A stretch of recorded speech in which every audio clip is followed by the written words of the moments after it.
Dr. Leuna stood in her grandmother's empty apartment, surrounded by decades of memories packed into cardboard boxes.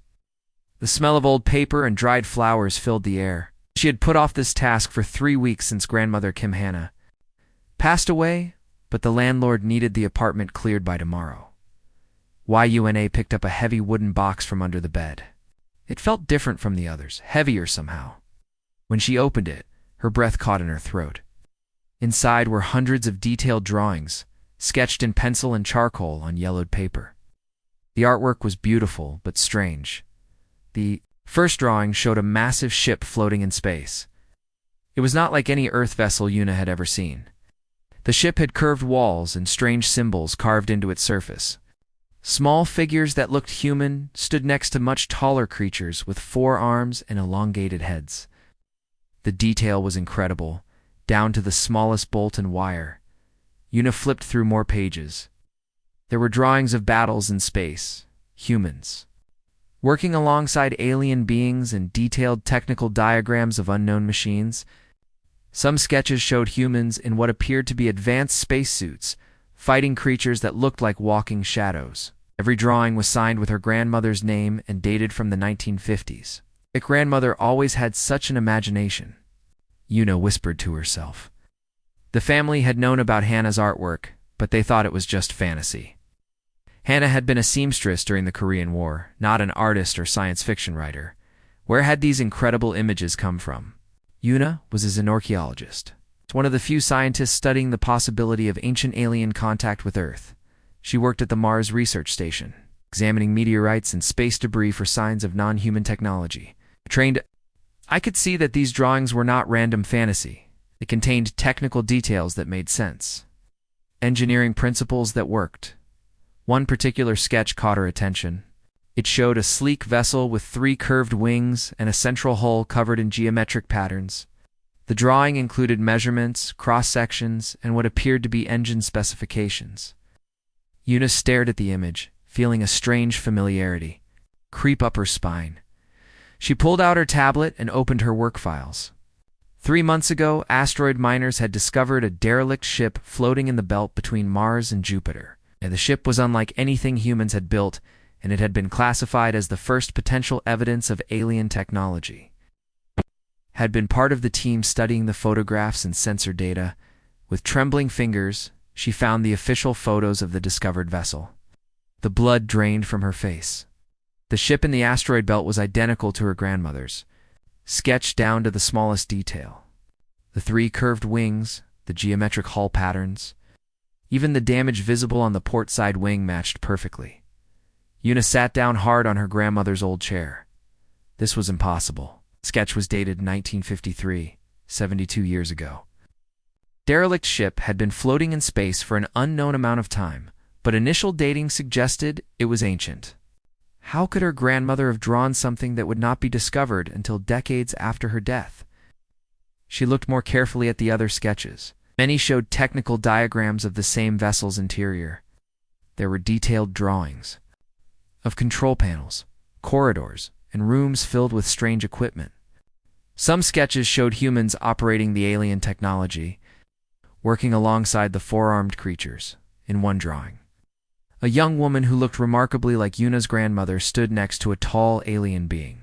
They were both looking at a star, map displayed on a curved wall. The woman was pointing to what appeared to be Earth, while the alien gestured toward distant stars. The expression on the woman's face was one of determination and sadness. Yuna found a small notebook tucked between the drawings. It was filled with her grandmother's handwriting in Korean. The entries were brief, like diary notes. She read the first entry, dated March 15, 1953.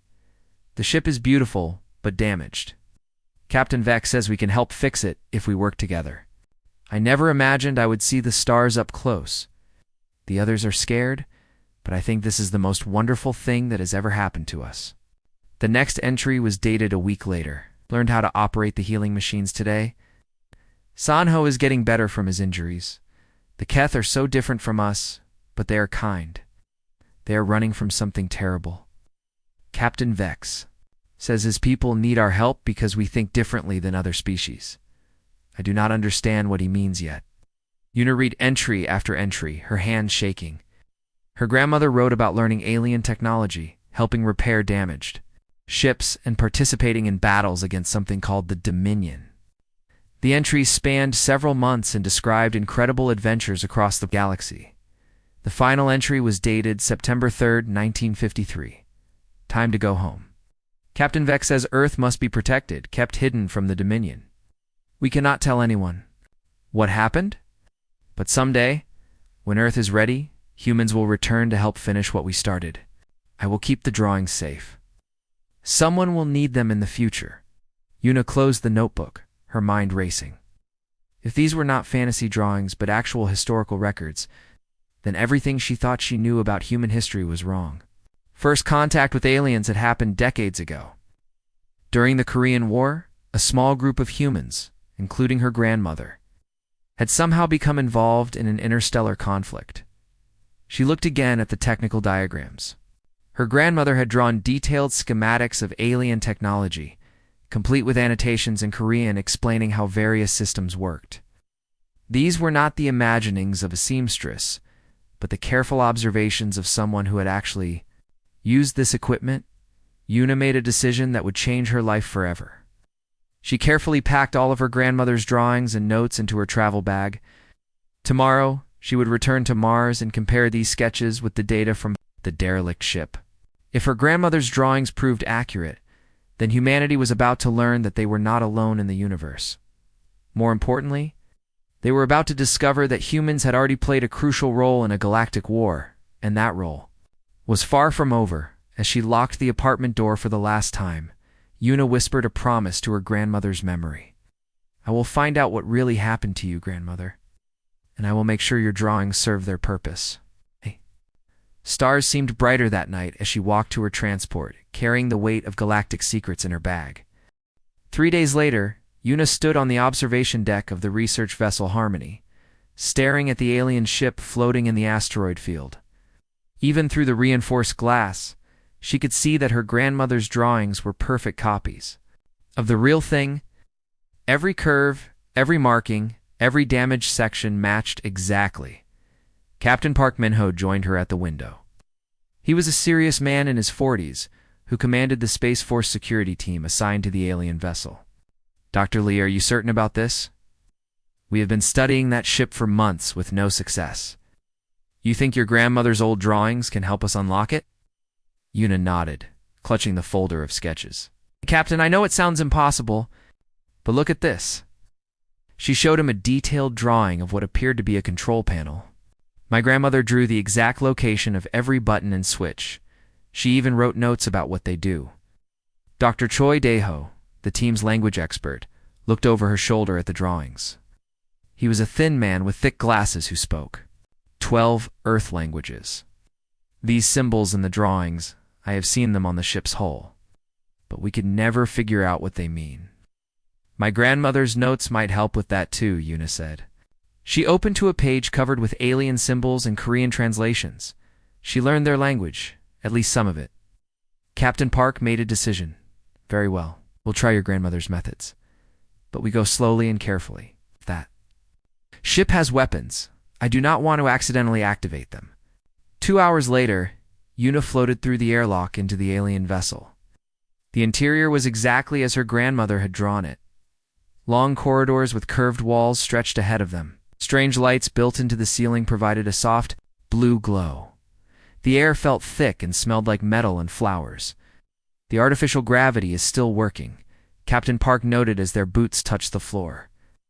After all these years in space, this ship still has power. Yuna consulted her grandmother's sketches.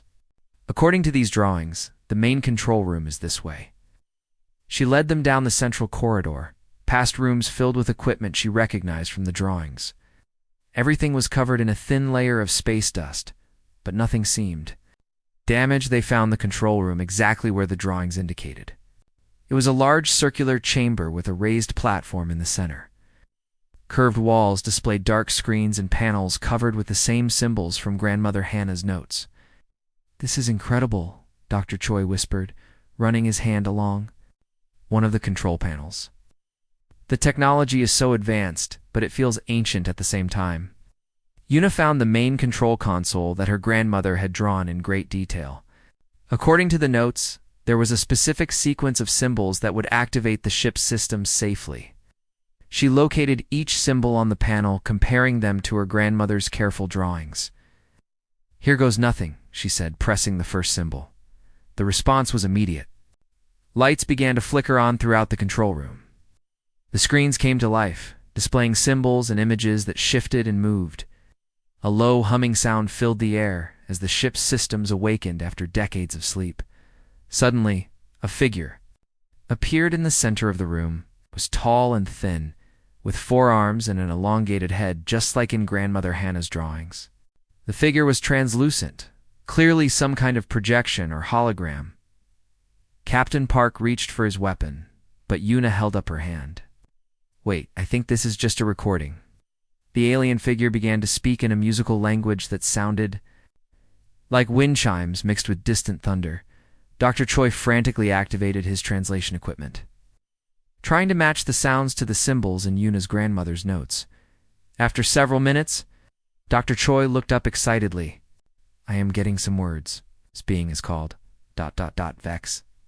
Captain Vex.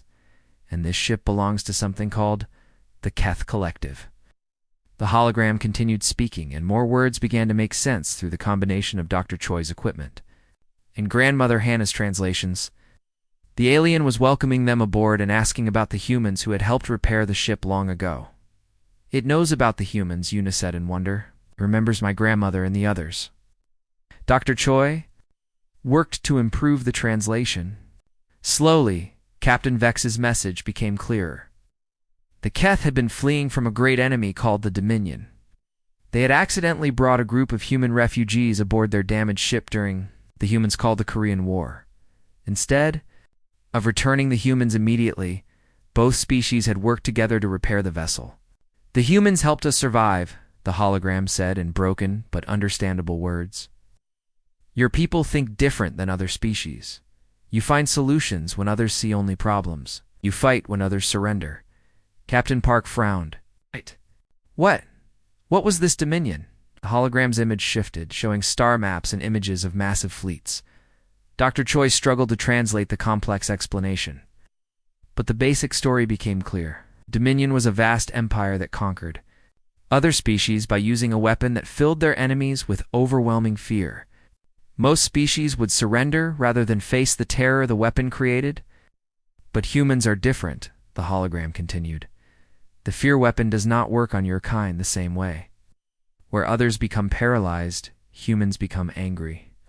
Where others give up, humans fight harder." Yuna felt her heart racing. That is why they needed human help. "We are immune to their primary weapon." The hologram nodded as if it could understand her words. "The small group of humans who helped us changed everything. They taught us new ways to fight, new ways to think. They showed us that victory was possible even against impossible odds." More information flowed from the ship's computer. Collective had been just one of many species fighting against the Dominion. The human refugees had not only helped repair this ship, but had traveled to other worlds, teaching resistance tactics and boosting morale among the scattered rebel groups. "Your grandmother Kim Hannah was special among the humans," Captain Vex's recording explained. "She learned our technology quickly and helped design new weapons. But more than that, she gave us hope. She made us believe we could win." Dr. Choi looked up from his translation equipment with excitement and worry on his face. "There's more. The hologram says the war never ended. The Dominion has been hunting down and destroying any species that shows human-like traits. They have been looking for Earth for decades." The hologram continued with more urgent words. Earth had been hidden and protected, but the protection would not last forever. The scattered resistance groups across the galaxy had been waiting for the humans to return and help finish what they started. "The time of hiding is ending," Captain Vex's image said. "Your people must prepare. The galaxy needs human courage." Again, the hologram faded, leaving the 3 humans alone in the control room with the weight of galactic destiny on their shoulders. Yuna looked at her grandmother's drawings with new understanding. These were not just historical records. They were preparation materials for a war that was about to begin again. "We need to contact Earth immediately," Captain Park said grimly. "If this is true, humanity is about to become involved in something much bigger than we ever imagined." Una nodded, thinking of her grandmother's final diary entry. Someone will need them in the future. That someone was her, and the future was now. 1 week after activating the Keth ship, Una found herself in the largest conference room on Mars Station. The table was crowded with Earth's top military leaders, scientists, and government officials who had traveled from Earth after receiving Captain Park's urgent report. The alien vessel's data had shaken everyone to their core. Commander Nam Jie, Earth's highest-ranking Space Force officer, studied the translated records on her tablet. She was a stern woman in her 50s with gray hair and sharp eyes. "Dr. Lee, these files claim that a small group of human civilians turned the tide in multiple galactic battles. How is that possible?" Una stood next to a large screen displaying her grandmother's sketches alongside the ship's historical records. "Commander, the Keth database contains detailed accounts of every mission the humans participated in. My grandmother and her group were not just passengers. They became active members of the resistance." Engineer Song Hoonwo, a specialist in alien technology, raised his hand. "But they were refugees from the Korean War. They had no military training, no knowledge of space combat. How could they possibly help advanced alien civilizations?" "That is exactly why they were so effective," Dr. Choi said, looking up from his translation work. "According to these records, most galactic species think in very predictable ways. They follow strict hierarchies and establish procedures. Humans do not." Una activated the screen, showing a battle report from the ship's database. "Look at this engagement near the Vega system. The Keth fleet was trapped by Dominion forces. Traditional tactics said they should surrender to minimize losses. But the humans suggested something the Keth had never considered. The battle record showed a detailed tactical analysis. The human refugees had convinced the Keth commander to split his forces and attack from multiple directions simultaneously. They used damaged ships as decoys, while the main force struck from an unexpected angle. The strategy violated every principle of galactic warfare, but it worked perfectly. The Dominion expected the Keth to follow standard military doctrine," Captain Park explained, "but humans think differently. We improvise. We take risks that other species consider impossible." Commander Nam studied another battle report. "This engagement at the Rigel station shows something even more interesting. The humans did not just suggest tactics. They volunteered for the most dangerous missions personally." The record showed Kim, Hannah, and 2 other humans volunteering to pilot damaged Keth fighters in a suicide mission to disable a Dominion command ship. The mission should have been impossible, but they succeeded by using techniques that no other species would attempt. "Your grandmother flew an alien fighter into the heart of an enemy fleet," Engineer Song said in amazement. "She had no pilot training, but she learned to operate Keth's technology in just days." Una felt pride swell in her chest. The records show that humans learned alien technology faster than anyone expected. But more than that, we taught the aliens things they had never considered. Dr. Choi brought up another file. "Look at this. Cultural exchange report. Humans introduced concepts that did not exist in Keth society. Things like guerrilla warfare, improvised weapons, and fighting for strangers instead of just defending territory." The database contained detailed accounts of how the human refugees had changed Keth's military thinking. They taught alien soldiers to fight dirty, to use the environment as a weapon, and to never give up even when defeat seemed certain. Most importantly, they taught them to fight for principles instead of just survival. "This is the most significant finding," Commander Nam said, pointing to a psychological analysis in the files. "The Dominion's fear weapon works by making enemies believe resistance is hopeless. But humans have a unique response to hopeless situations." The analysis showed brain scans of various species exposed to Dominion fear technology. Most aliens became paralyzed or tried to flee, but human brain patterns showed increased activity in areas associated with anger and determination. Instead of giving up, Humans became more stubborn when faced with impossible odds. "We get mad instead of scared," Una said simply. "When someone tells us we cannot win, we want to prove them wrong." Engineer Song studied the technical specifications of human modifications to Keth equipment. "Your grandmother's group did not just learn to use alien technology, they improved it. Look at these weapon modifications. They made Keth fighters 30% more effective by changing the firing patterns."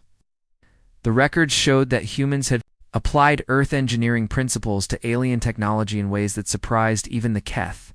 They simplified complex systems, added backup controls, and created new combinations of existing technology that worked better than the original designs. "Humans see possibilities where other species see limitations," Dr. Choi translated from another cultural analysis.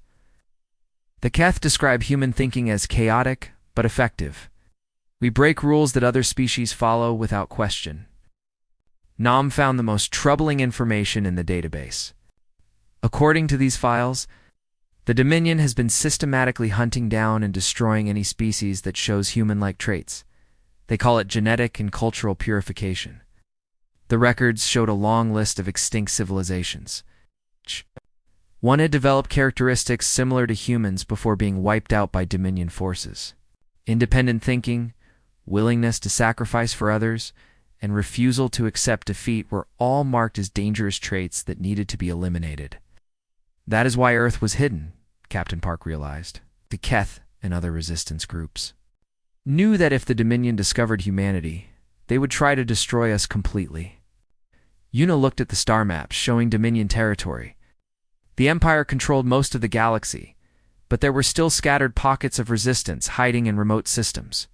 The records indicate that many of these hidden groups are still waiting for human help to return. Engineer Song made a disturbing discovery in the technical files. The Dominion has been developing new weapons specifically designed to counter human psychological traits. They know we are immune to their fear technology, so they are creating alternatives. The database showed research into weapons that could induce despair instead of fear, technology that could break human will through different methods. The Dominion had been preparing for humanity's eventual return to the galactic stage. "Now we have a choice to make," Commander Nam said grimly. "We can stay hidden and hope the Dominion never finds Earth, or we can honor the legacy your grandmother and her friends created." Una thought about her grandmother's final diary entry. "Someday, when Earth is ready, humans will return to help finish what we started. I do not think my grandmother expected us to hide forever. She saved these drawings because she knew we would need them." Dr. Choi found one more file that changed everything. There is a message here addressed to future humans. It contains coordinates for hidden resistance bases throughout the galaxy. "Your grandmother left us a roadmap." The room fell silent as everyone realized what this meant. Humanity was not just being invited to join a galactic war. They were being asked to lead it, just as a small group of Korean War refugees had done 70 years ago. Commander Nam stood up slowly. "Dr. Lee, I think it is time we learned what your grandmother really accomplished out there. And then we need to decide if we are brave enough to finish what she started." Una looked at her grandmother's sketches one more time. Kim Hannah had been an ordinary seamstress who became a galactic hero. Now, it was time to see if her granddaughter and the rest of humanity could live up to that incredible legacy. 2 months after the discovery of the resistance coordinates, Una found herself aboard the newly commissioned Earth vessel Discovery, heading toward the first hidden base marked in her grandmother's files. The ship carried a carefully selected crew of diplomats, scientists, and engineers, along with Commander Nam and her security team. Engineer Kim Taiwan, a young specialist in alien technology, monitored the sensors as they approached the coordinates near a distant red star. "I am detecting artificial structures hidden inside the asteroid field." Just like the records predicted, he reported. The hidden base was a marvel of concealment. Hollowed-out asteroids had been connected by transparent tunnels, creating a settlement that was invisible to long-range scanners. As the Discovery approached, ancient defense systems activated, scanning their ship with beams of blue light. "They are checking our identification," Dr. Choi said, working with the translation equipment. "The base computer is asking for verification codes from the resistance network." Una consulted her grandmother's notes and found a sequence of symbols that Hannah had labeled as friendship codes. When Dr. Choi transmitted the symbols, the defense systems powered down, and a docking bay opened in the largest asteroid. The aliens who met them at the airlock were unlike anything in Earth's databases, were short and covered in silver. Fur with large eyes that reflected light like mirrors. But their leader, who introduced herself as Elder Saren, spoke broken human words mixed with her own language. "Humans return," Elder Saren said, her voice filled with emotion. "We wait so long. Stories say humans come back when galaxy ready for final fight." The base was home to survivors from a species called the Velante, who had been hiding from the Dominion for 60 years. Elder Saren led the human delegation through tunnels lined with artwork depicting the history of their people. Many of the paintings showed humans working alongside Velante during what appeared to be construction projects. "Your grandmother Kim. Hannah came here," Elder Saren explained, stopping in front of a large painting. "She'd teach us to build hidden bases, to move without being detected. Before humans, we only knew how to run. Humans teach us how to hide and fight at the same time." Engineer Kim studied the base construction with amazement. The tunnels and chambers showed clear signs of human engineering principles applied to alien materials. "This is incredible." They combined human stealth tactics with their own mining technology to create something completely new. Elder Saren brought them to a vast chamber filled with equipment and vehicles.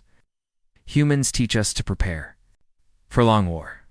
We build weapons, train fighters, gather information about Dominion movements, all waiting for day humans' return."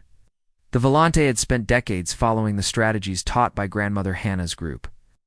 They had established secret communication, networks with other hidden resistance bases, developed new technologies, and maintained detailed intelligence about Dominion activities.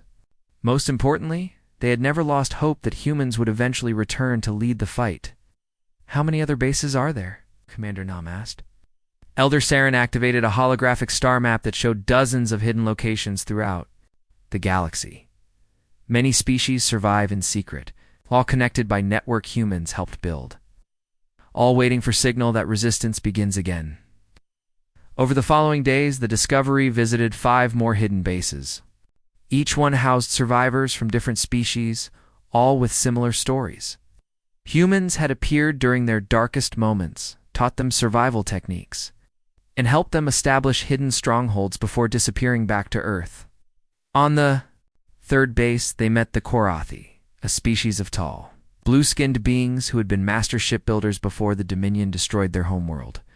Human teacher named Park Dong-soo showed us how to build ships that look broken but still function, their leader explained. "We used this technique to hide our fleet for 50 years. The 4th base housed the Nethil, who looked like walking crystals and communicated through light patterns. They had preserved detailed records of human teachings about psychological warfare and morale boosting. "Humans teach us that hope is weapon too," their spokesperson pulsed in translated light. "We keep hope alive in all hidden places." Engineer Kim made a startling discovery while examining the Resistance network equipment. These communication systems are based on human radio technology from the 1950s. But they have been improved with alien materials and power sources. The range and security are far beyond anything we have on Earth. Each base had maintained contact with the others through this hidden network, sharing information and coordinating their activities. They had been preparing for 70 years, building weapons, training fighters, and gathering intelligence about Dominion weaknesses. The most shocking discovery came at the 6th base, home to the surviving Keth's leadership. Captain Vex, now very old but still alive, greeted Una personally. "You have Kim Hannah eyes," he said in improved human speech. "Same determination, same fire inside." Captain Vex revealed that the scattered resistance had grown far larger than anyone imagined. 47 species hide in secret bases. More than 2 million fighters ready for final campaign. All trained in human methods, all waiting for human leadership. The intelligence they had gathered was extensive. The Dominion controlled most of the galaxy through fear and overwhelming force, but they had grown lazy and overconfident. Their military focused on crushing obvious threats while ignoring the growing network of hidden resistance bases. Dominion thinks they won the war, Captain Vex explained. They do not expect coordinated attack from species they believe extinct. This is our advantage. Engineer Kim studied the resistance military plans with growing excitement. Been developing weapons and tactics for decades based on human strategies. Some of these technologies are more advanced than anything Earth has created. The hidden bases had not just survived. They had thrived, growing stronger while staying invisible. Each species had contributed their unique abilities to the collective effort. The Volante provided mining and construction expertise. The Karathi built ships and weapons. The Nethel created communication and sensor networks. The Keth coordinated overall strategy. Your grandmother and her friends did not just help us survive, Elder Saren said as the Discovery prepared to leave. They created something new. A species that never worked together before became united family. Humans teach us that fighting for others makes us stronger than fighting only for ourselves. As they returned to Earth with this incredible intelligence, Una realized that her grandmother's group had accomplished something unprecedented in galactic history. They had not just helped individual species survive. They had created a galaxy-wide network of cooperation based on human values of hope, determination, and fighting for strangers. Commander Nam studied the resistance plans during the journey home. Dr. Lee, your grandmother did not just participate in a rebellion. She helped design a revolution that has been building for 70 years, and now they want us to help them finish it. Una looked at the star maps showing all the hidden bases, each one a testament to human influence on galactic civilization. The little seamstress from Korea had become the architect of the galaxy's greatest hope for freedom. Now it was time to see if her granddaughter and the rest of humanity were ready to honor that incredible legacy. 6 months after returning from the hidden bases, Una stood in the command center of Harmony Station, Earth's newest military facility, built in orbit around Mars. The station buzzed with activity as representatives from dozens of alien species worked alongside human engineers and strategists. The word had spread through the secret resistance network faster than anyone expected. The message was simple but powerful. The humans had returned. Species that had been hiding for generations began emerging from their secret bases, ready to fight for freedom once again. Commander Nam approached Una's workstation, where she was studying the combined fleet reports. Dr. Lee, we have confirmation from another 12 resistance cells. The total fleet size is now approaching 5,000 ships of various classes. Una shook her head in amazement. I still cannot believe how many survived. When my grandmother's group first helped them, there were only a few hundred refugees scattered across different systems. Engineer Kim worked at a nearby console, coordinating the technical aspects of the growing alliance. The ships are incredible. Each species contributed their best technology, but they all incorporated human tactical principles. These vessels can fight in ways the Dominion has never seen. The main screen displayed a real-time map of the galaxy, showing friendly forces in blue and known Dominion positions in red. The blue dots were appearing in systems that had been marked as empty space for decades. The hidden resistance was finally revealing itself. Dr. Choi handled communications with the various species. Using translation protocols developed from Grandmother Hannah's language notes, the response has been overwhelming. Some of these groups have been isolated for so long they thought they were the only survivors of their species. A new arrival caught everyone's attention.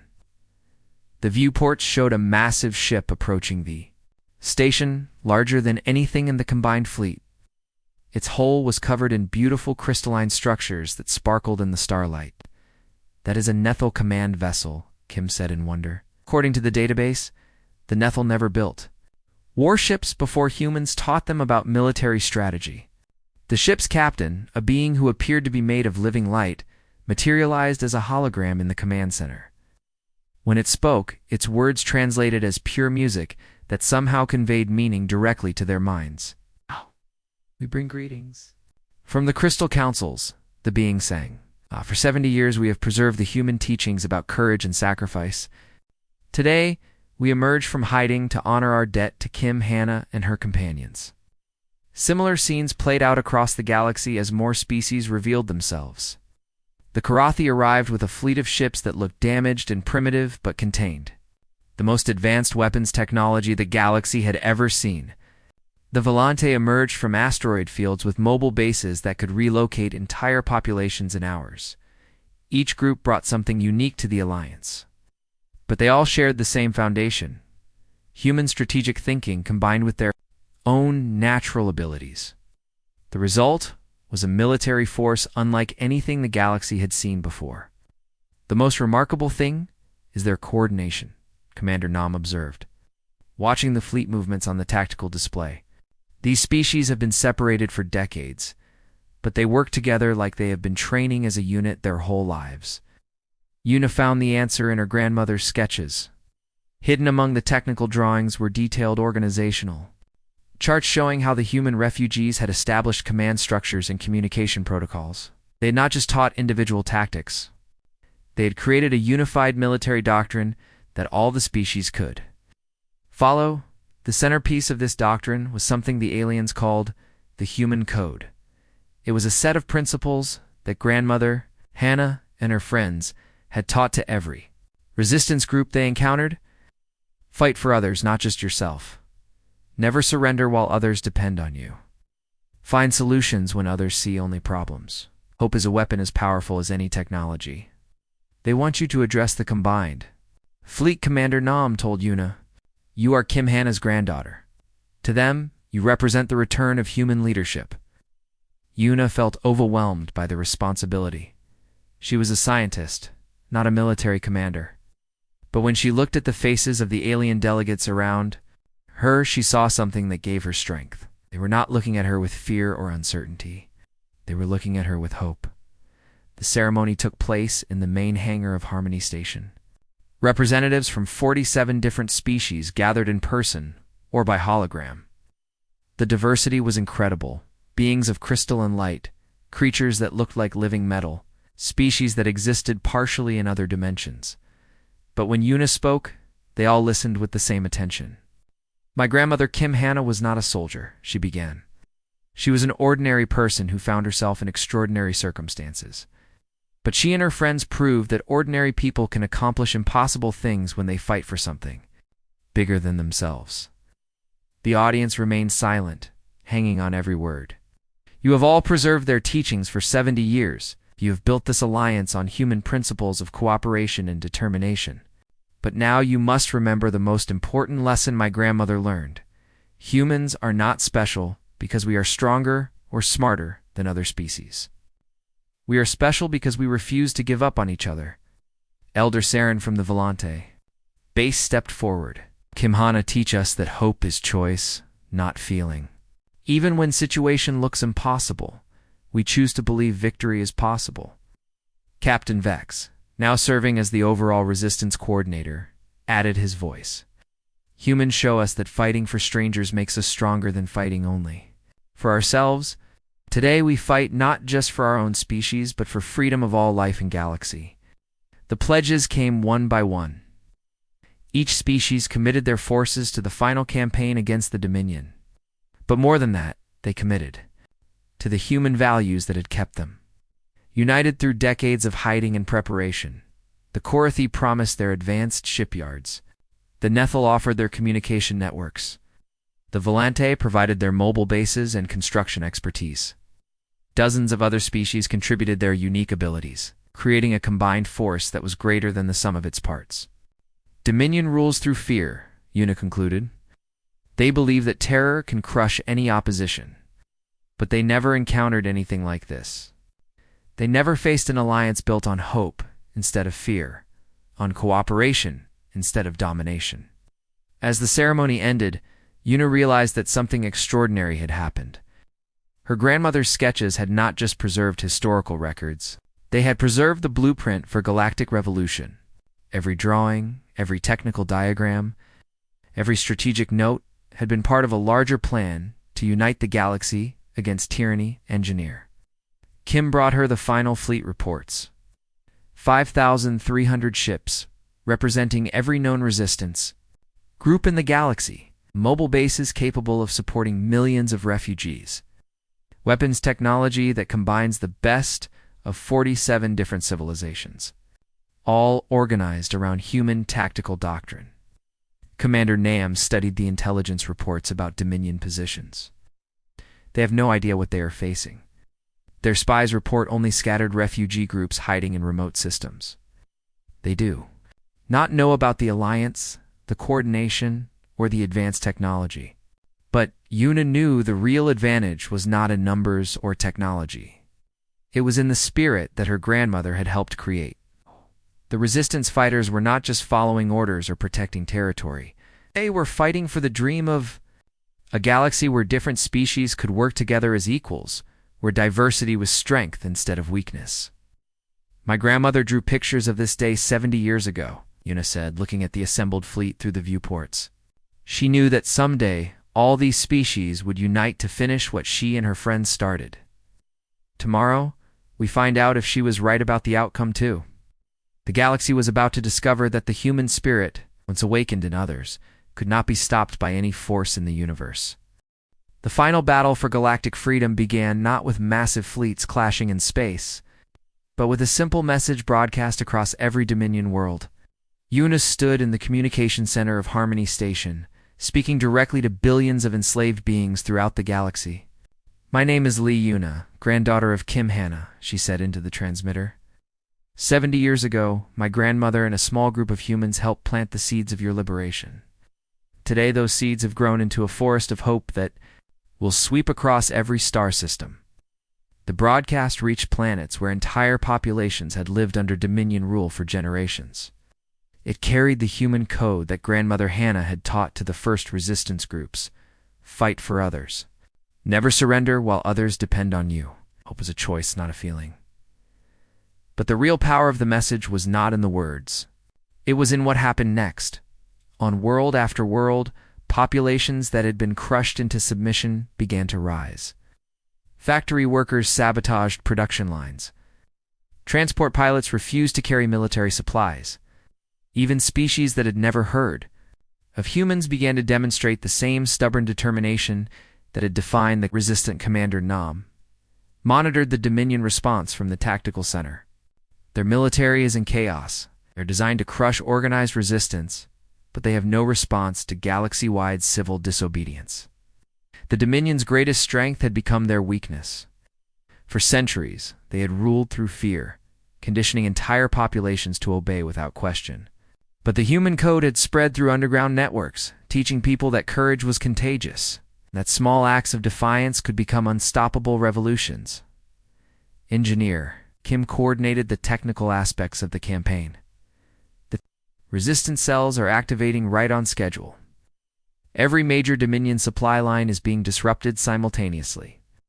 The Alliance fleet moved through space like a shadow, striking at targets that the Dominion considered impossible to reach. But they were not fighting a traditional war. Instead of trying to conquer territory, they were liberating populations and moving on, leaving behind organized resistance groups trained in human tactics. Each liberated world became a new base for the revolution. The populations once freed from Dominion fear weapons demonstrated the same innovative thinking and stubborn determination that had made humans so effective. They began modifying Dominion technology, turning the Empire's own weapons against their former masters. The turning point came at the Battle of Kepler Station, the Dominion's primary military command center. Traditional strategy would have called for a massive frontal assault. Instead, the Alliance used a plan that Grandmother Hannah had sketched 70 years earlier. Yuna watched from the Discovery as hundreds of ships that appeared to be damaged refugees approached the heavily defended station. The Dominion forces, programmed to show no mercy to fleeing populations, opened fire immediately, but the refugee ships were actually Karathi war vessels disguised using techniques learned from human deception tactics. As the Dominion fleet engaged what they thought were helpless targets, the real Alliance fleet emerged from the nearby asteroid field. Now, Commander Nam ordered. The battle was unlike anything in galactic history. Instead of rigid formations and predictable tactics, the Alliance ships fought with creativity and improvisation that confused and overwhelmed the Dominion forces. Ships worked in small independent groups that supported each other while adapting to changing conditions. Most importantly, when Alliance ships were damaged, their crews did not retreat. They continued fighting until their vessels were destroyed, using every available system as a weapon. The Dominion had never faced opponents who treated sacrifice for others as a routine part of combat. "Our command structure is collapsing," Dr. Choi reported from the communication station. "Dominion commanders are requesting permission to retreat, but their high command cannot believe what they are seeing." The space around Kepler Station became filled with debris, but the Alliance continued pressing their attack. Damaged ships rammed Dominion vessels. Pilots ejected from destroyed fighters and continued fighting with personal weapons. Engineering crews turned damaged ships into massive bombs. The Dominion forces, trained to expect surrender when faced with overwhelming odds, had no response to enemies who fought harder when the situation became hopeless. "The station is surrendering," Kim announced with amazement. The entire Dominion command structure at Kepler is asking for terms, but the Alliance did not want conquest. They wanted liberation. The surrender terms were simple. All enslaved populations would be freed, all fear weapons would be destroyed, and the Dominion military would be disbanded. Any individual who wanted to continue fighting could do so, but they would face the united opposition of every free species in the galaxy. The response was not what anyone expected. Across Dominion space, military units began surrendering without fighting. The Empire's soldiers, raised from birth to follow orders without question, had no idea how to respond when their command structure collapsed. More surprisingly, many Dominion citizens began asking to join the Alliance. For generations, they had been told that conquest and domination were the only paths to security. But the human code offered something they had never imagined: the possibility of cooperation between different species. Una found herself aboard a captured Dominion command ship, negotiating with their former leaders. The Dominion High Council consisted of ancient beings who had ruled the galaxy for thousands of years through fear and intimidation. "How did you defeat us?" asked the council leader, a creature that looked like a walking shadow. "Our empire controlled 1,000,000 worlds. Our fleets were unstoppable. Our fear weapons had crushed every rebellion for millennia." "You defeated yourselves," Una replied. "My grandmother and her friends taught the galaxy something you never understood. Fear makes people weak, but hope makes them strong. You ruled through terror, but we fought through love." The former Dominion territories began reorganizing themselves as free worlds, each contributing to the new galactic alliance according to their abilities and interests. The diversity that the Dominion had tried to crush became the foundation for a stronger organization. Engineer Kim supervised the destruction of the fear weapons using techniques from Grandmother Hannah's technical drawings. These devices are incredibly sophisticated, but they are based on a fundamental misunderstanding of psychology. They assume that fear is stronger than hope. The new galactic government was unlike anything that had existed before. Instead of a single ruling species, it was led by representatives from every world. It's making decisions through cooperation rather than domination. The human code became the foundation for their constitution, ensuring that the values of determination, sacrifice, and hope would guide their civilization. 1 year after the Battle of Kepler Station, Una returned to Earth carrying representatives from hundreds of liberated worlds. The planet that had been hidden and protected for so long became the symbolic center of the new Galactic Alliance. In the ceremony establishing the permanent alliance, Una spoke to billions of beings across thousands of worlds. "My grandmother Kim Hannah was an ordinary seamstress who became extraordinary when she chose to fight for strangers. Today, we honor her memory by promising that no species will ever again face oppression alone." The galaxy had learned the most important lesson that humans could teach: that ordinary people, working together for something greater than themselves, could accomplish anything. The universe was vast and full of wonders, but the greatest wonder was the power of hope shared between different kinds of life, as Una placed her grandmother's original sketches in the new galactic archives. She smiled at the thought that a simple seamstress from Korea had become the architect of galactic freedom. The drawings that had once seemed like fantasy were now recognized as the blueprints for the greatest liberation in the history of the universe. The stars themselves seemed brighter, knowing that they shone down on a galaxy where diversity was celebrated, where cooperation replaced conquest, and where the human spirit of never giving up had become the guiding light for all civilized life. Grandmother Hannah's legacy was complete. The tales were not just real, they had become the foundation for a better universe.